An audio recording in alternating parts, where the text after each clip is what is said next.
Hey, everybody. My name is Jeff Darling, and this is the Tower Marketing System, episode 102. And today, what I want to talk about is the secret weapon that will grow your business. All right. So, the secret weapon is one word and one word only. And if you can figure this out and if you do this right, I guarantee you, you will grow your business. You can make your website better. You can make your messaging better. You can make your branding better. And when you advertise, you will get more and more customers with this. So that one word is clarity. That's it. Clarity is a secret weapon that will grow your business. So where am I coming from? Well, what I want to talk about today is I want to talk about a book that I read a while back ago, one of the best books on marketing that I ever read, and I want to go through with you. And it is, let me just pull it up here. I'm going to share my screen. All right. And it is this. It is Donald Miller's Building a Story Brand. Donald Miller, if you've never checked him out, if you've never read this book or heard of him, definitely go back and check out Donald Miller. He is one of my favorite marketing experts that I've studied and that I've gone over. And he does a really, really good job of talking about how to tell a story when it comes to your branding and your marketing. And when I learned his strategy, it helped me build marketing campaigns, it helped me build branding, helped me do all of those things. Because when you tell the right story, you clarify your message. And so that's what I want to go over with you today, just a quick overview of this. And I would encourage you to go out and get his book, buy his book, read it, go through it. It will help you immensely. If you're a business owner trying to figure out better ways to market, if you're working for a business and you are in charge of their marketing, get this book and read it. I'm telling you, it will really, really help. And today I want to help you by just giving you an overview of what it is and what it's about. And maybe I can help you a little bit today on it. But whenever I create marketing campaigns, I do the story brand. I put this in to every single campaign, and it works so much better. So the biggest thing is clarity. Why? Because as we all know, the world, especially in marketing, is full of noise. There's so much noise out there. I think last time I read, it's somewhere around like 5,000 ads that an average person sees a day. And that seems like a lot, but you think about it, everywhere you go, there's an ad. You turn on YouTube, there's an ad. You turn on your computer, there's an ad. You drive down the street, there's ads all the way up and down. From the time you leave your home to the time you get to work, and everywhere you go, you're going to see ads. Every time you turn on your TV screen, anytime you turn on a screen, basically, you're going to see ads. They're all over the place. And so noise is the enemy, and clarity is the secret weapon that's going to destroy that enemy. So we need to tell a story. Now, the first thing that he talks about, one of the first things that you need to understand when you're doing the marketing is that you are not the hero. Your brand, your company is not the hero of the story. And a lot of businesses make themselves out to be the hero. I studied a lot of marketing techniques in the early 1960s and the 70s. I like to always go back to what marketing was. I want to see what they were doing back then because they're doing a lot of things right. And a lot of it still applies to today. And I was studying it. But one thing that, maybe it wasn't wrong at the time, but one thing that they always talked about is that your brand is the story. Make your brand the hero of the story. Your brand is the savior. And whether that worked back then or not, I don't know. But today, it just doesn't work anymore. The hero of your story is your customer. That's the hero. And you got to make sure whenever you're doing the branding, you are making sure that you're making them the hero. And I'm going to talk about this in a little bit more detail to share with you exactly what I mean. And if you're not doing this, just take what I say today. If you take this little bit of advice today, it will change your messaging dramatically and it will really, really help. So, but the first thing I want to talk about is why do so many businesses fail, right? So one of the main reasons why businesses fail is because they make their messaging too complicated. And what happens is our brains, when something is confusing, our brains shut down. That's the natural reaction to our brain. When it's too complicated, too confusing, or doesn't apply to us at that moment, our brains are programmed to shut down. Because here's some physiology for you. Because we need to conserve calories. Back before there was all this technology and we had all the food we ever wanted, we had to conserve calories, right? We never knew when our next meal was going to be. So our bodies are designed to make sure we save as much calories. And when something is confusing and it causes stress and we don't quite understand, it burns calories. So our brains are programmed to actually shut down when things are too complicated. And so, and let me just kind of give you an example of what I mean. I'm sure all of you have gone through this. Have you ever gone to a restaurant and they give you the menu and it looks like a book and they have everything in there from Italian to Mexican to American. You don't even know what it is. And you start scrolling through trying to figure out what you want, and you just can't make the decision. There's just too many choices, too many things. And so our brains just tend to shut down. We don't know. What do we do? At least this is what I always do, is to default to what we know. If there's pasta primavera on there, I'm going to choose it. If there's jambalaya, I'm probably going to choose it. I find those things that I know I like, and then I just default and order that rather than going. We don't scan through every single meal and try to figure out exactly what we want to eat. So the same thing does that. The Chef Ramsay, if you ever watch his shows, The Kitchen Nightmare, what's the first thing he does with the menu? He simplifies it. He gets rid of everything on there that they don't need and only puts the best meals and the best appetizers and the best desserts. That's all he puts on there. And he only gives everybody a few choices. It makes it easier for the cooks, first of all, but also makes it easier for the customers because they know what they're getting. And so we have to make sure that we do not overcomplicate our message. We'd have to make sure that when we build out our website, that first page cannot be bogged down with paragraph and paragraph of information because our customers don't care. There is Abraham Maslow, and he has this idea out there called the hierarchy of needs. And I don't know if you guys have ever read this, but he says this, that humans are constantly scanning their own environment, even the web, to help them meet their needs to survive. That's it. The reason that customers don't care that we have the biggest manufacturing plant in the West Coast is that it doesn't help them meet their basic needs. So when we talk about that, hey, we've been in business for the last 80 years and we have the best customer service. The customer doesn't care. And it's hard to hear. I've told that to clients before. Excuse me. I've talked with clients and I've told that to clients before because it's tough for them to hear because they're proud, and I get it. They're proud of their restaurant. They're proud of their store or whatever it is that they created. They're proud of it. And so what they did is they said, they put all this information on there, but the customer doesn't care because it doesn't focus on their basic needs, and that is to survive.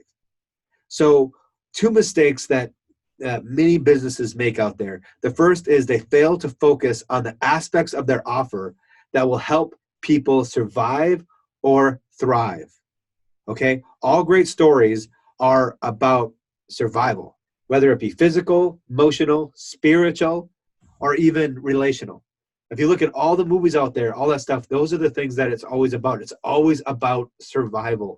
It's always about those things and thriving, and going from bad, sometimes the worst, to success.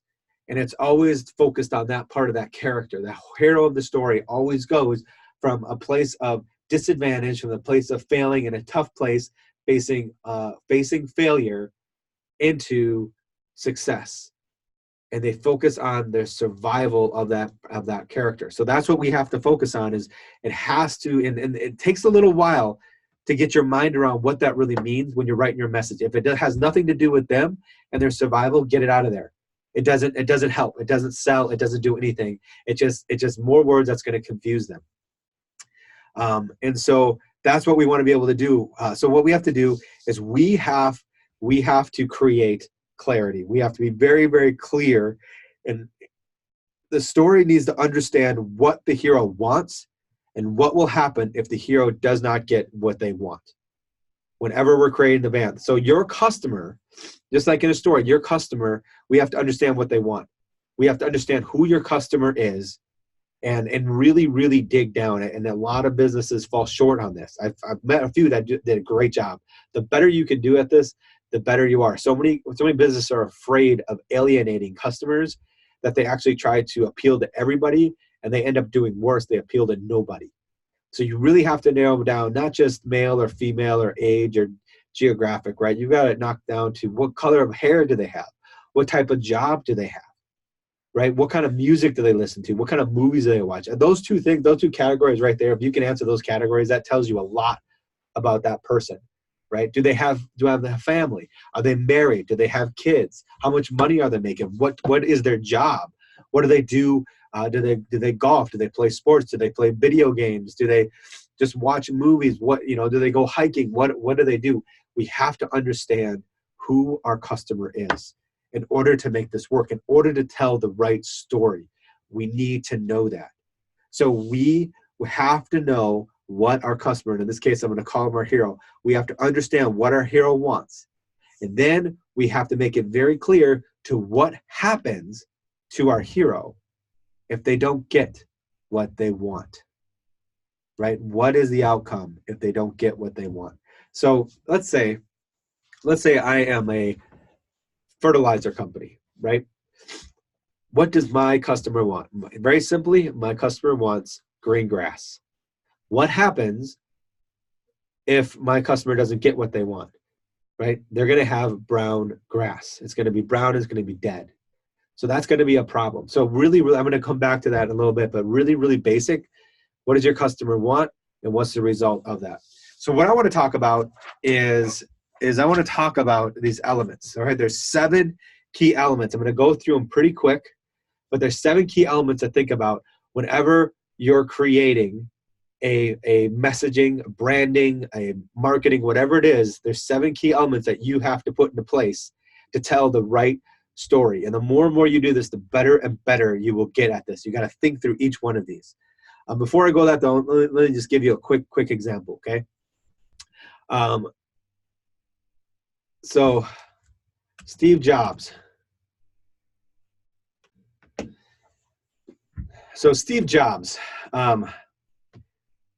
Back in the late 80s, he created, all know he created Apple, right?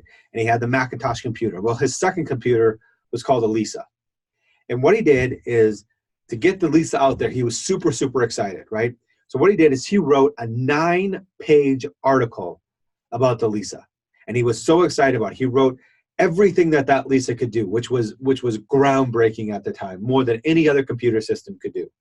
And so he wrote this 9-page article, but all the technical information about it, all of the advancements that he could do, all the cool things that you could do that you can't do on anything else. And he wrote this huge article about it, and he submitted it to the New York Times and to the Washington Post and to all the major newspapers in the world. And he put that out there as an article, as a native advertising. And he was so ready for everybody to sit down and read it and then go out and buy and just, flood it and just sell out of his Lisas. You know what happened? Nobody read it. Nobody looked at it. Nobody cared. And he learned a big lesson. He made it way too complicated. He wrote it into the minds of computer engineers, people who understood that, which was very few. Most people got complicated, and he lost them. And they left, and they didn't do it. So what did he do? He created a new campaign. And the Super Bowl campaign, he created this commercial, I should say. He created this commercial for the Super Bowl. I forget exactly what year it was. Created this commercial. He put it out there. It was this amazing commercial at the time. And you know what he said? He said, "Think different." That was it. And that one ad, that one slogan changed everything for him. People suddenly started swarming buying Apple computers because he related to the right customer and he used the right words, the right thoughts. Think different. And he got his message out stronger than a 9-page article that was super, super confusing. Because we buy with our emotions. We always buy with our emotions. We use our logic to justify why we bought something, but we always buy with our emotions. One other story was this one company went up and had in front of a huge crowd, and they traveled around, and they were promoting their healthcare products. And they would go to these different banquets and these different conferences, and they get in front of all these people, and they would say, hey, these supplements that we have do great things. They help me with this and they help me with that. And they would start to tell everybody exactly what they did. And they would get to the end of the conference and nobody would buy. And they were getting really, really frustrated. So finally somebody came up to them and said to them, it said, the problem is that you are telling them what it does and they can't relate to that. So you need to tell them a story. You need to tell them the story of how it changed you and how that drug helped you in your story. So they went up and they tell their story as if they were the heroes, and that brand was the guide. And they said, I used to get up every single morning, very, very, very, very tired. I never had any energy. I couldn't get through my day. And then I was introduced to this, whatever this, something like this drug or this, I was introduced to this supplement, and I started taking it. Suddenly I had tons of energy. I was running after work. I was doing all these things. And all of a sudden everybody started buying from them because they used an emotional story to sell their product. And that's what we need to do. So real quick, I want to go through these 7 things. Okay. Let's get back to this. Okay. These 7 things, these 7 characteristics, so that we can clarify our message. All right. And it's in chapter 2. So if you get the book, it'll be right there. So the first thing is the character. Okay. First thing is the character. The customer, as I said before, the customer is the hero of the story. So your customer is the character. And so you go back to what I said before, really understand who that customer is, understand everything about them. Then what you have to do is you have to realize that there's a problem. In a story, the hero always has a problem at the very beginning of the story. And so you have to identify what is that problem. So it's the problem that your product solves. That's what the problem is. And understand there is always a couple of levels of the problem. Okay. Number 1, there's always the external problem. And number 2, there's an internal problem. And number 3, there's a philosophical problem. Okay. So if you are selling fertilizer, right? Your customer cares a lot about their grass. And so their physical problem, right? And the number 1, the external problem is that their grass, if their grass is brown, and your fertilizer will turn their grass green. That's the very surface problem. Most businesses stop there. They solve that surface problem, and then they go away, right? And that doesn't work anymore. So what you have to do is you have to go deeper. You have to go to the internal problem. What's the internal problem? You do that by keep asking why. So you say, well, why does he need his grass very green? Well, because his kids play on it every day. His kids go out there and he wants them to, have something soft. Well, why? Because he cares about his family. Well, why? Because his neighbors will drive around and see his grass and see his yard. And if it's brown, then he's going to be embarrassed because everybody's going to think that if he doesn't take care of his lawn, he doesn't take care of his house, he probably doesn't take care of his family. So it goes deeper and deeper. And the internal problem is that it's what people will think about him. And so that's important. If you can hit that spot in your messaging, that type of problem, you're going to have a lot more success. So the third thing that happens in any story is you have the character who has a problem and he meets a guide. So this is key. You are the guide. Your brand is the guide. You are going to take them from a place of failure to a place of success. You are not the hero. You are not the one doing it. My fertilizer is going to help them. They're the hero because they made the choice to use my fertilizer. And my fertilizer is going to help show them what they need to do to get their grass green. So I become the guide that helps get him to where he needs to be. So that's what we have to do, is we have to be the guide that helps our hero get from, if you're a chiropractor, get from being sick to get from being well. If you're a dentist, to get from bad teeth to get to good teeth. We are the guide that helps them get there, but they're the ones that do it. They're the heroes. They made the right decisions. They win the day every single time. The next thing is it gives them a plan. That's how we do it. We have to give them a plan. We have to show them step by step, how do they get from point A to point B. There's a system my wife got into called the bikini body system or something like that. And I don't know who runs it, but the woman who runs that does a really, really good job of this. And what she does, she did a good job at identifying the character, identifying who her heroes were.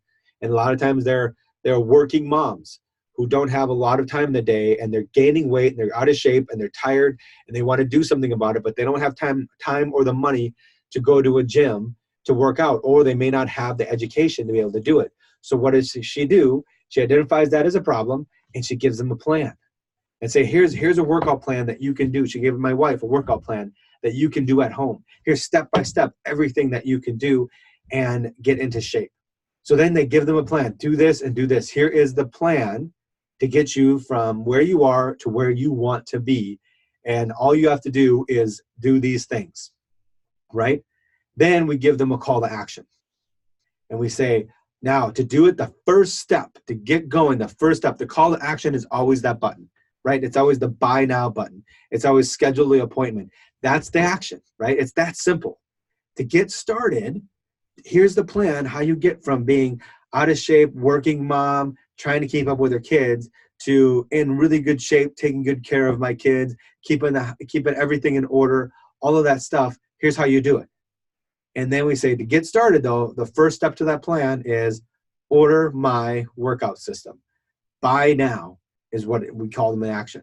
And then we talk about the result. What's the result? All right, at the end. That ends in success. Here's what you're going to look like. In that situation, it's easy. It's pictures, right? Here's what you're going to look like when you do it, and helps them avoid failure. Here's what's going to happen if you don't do it. If you go down the same road that you're going down, this is the failure you're going to see. You're going to get more and more out of shape, and you're not going to have time to do the things that you want to do. And so that's what's really, really important, is we need to be able to show that. What does success look like? What is failure? What are you going to avoid by using our product and our brand? And there's a lot more to it, but this is kind of the overview. That's why I say read this book, because this really, really helps. And the thing is that we can never assume that people understand how your brand is going to change their lives. We may think they know, but we can't assume that we know that they know, right? And we do the same thing when people go to a website. We assume that they know what to do when they get to that website. And this is really where I put this into play more than anything, is the first page of your website. You want to keep the first page of your website very, very clear and very concise and to the point. We can't assume that they know exactly what to do. Whenever I work with landing pages and websites, I want to put all that in action. I want to put who that character is, what problem that they face, and then how we can help them. And say, hey, step one, do this, do this, do this. Click here to get all that stuff done, and bam. That's it. That's all my first pages. It takes them through a very, very specific process, rather than saying, here's everything that we have to offer, and here's about us, and here's what we do, and here's all of our employees, and here's everything, everything all wrapped up. It doesn't work, because when we get them to the website, if they don't already know, like, and trust you, you're going to lose them. And one of the biggest things he talked about, and I might have said this before, but I can't remember. He says, if you confuse, you lose. And that is so important. When we take them to our websites and we confuse them, they're going to bounce. They're going to walk away. And so that's what I wanted to share with you guys today, is this basic plan that you can go through. And so if you want to get this book and read it, also what I'm going to do is on the bottom of this, there's going to be a link. You can click that, and you can, if you want, you can set up a call with me. You can set up a meeting with me. I'd be happy to take you through this step by step and personally work with you and your branding on how to create a story brand. I've done this a ton of times. I do it with every single client. I'll go through the system with you, and I'll help work the problem through. I'll take a half an hour or so and just kind of get you started and guided in that direction if you would like. Other than that, thank you so much for your time, and you guys all have a great day. See ya.